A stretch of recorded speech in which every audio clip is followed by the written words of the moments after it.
Сонымен пайғамбарымыз күлімсіреп отырады. Жарайды жігітім, мұсылман айтса сен деген, мен саған сендім, ендеше сен былай ет. Мына құрманың бәрін өзің тойғанша же, сол садақа болсын дейді.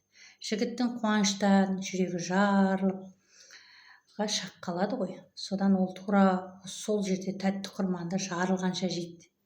Пайғамбардың осы жақсылығын өлгенше ұмытпады, ұрлығын қойды, кәсіп меңгеріп мал тапты, елге зекет, садақа беруді үйренді.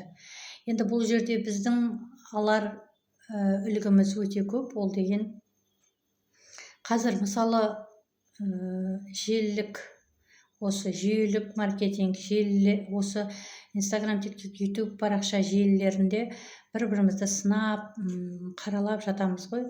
Одан да бір-бірімізге шынайы осындай мейірімді халде болайықшы деген ұстаным.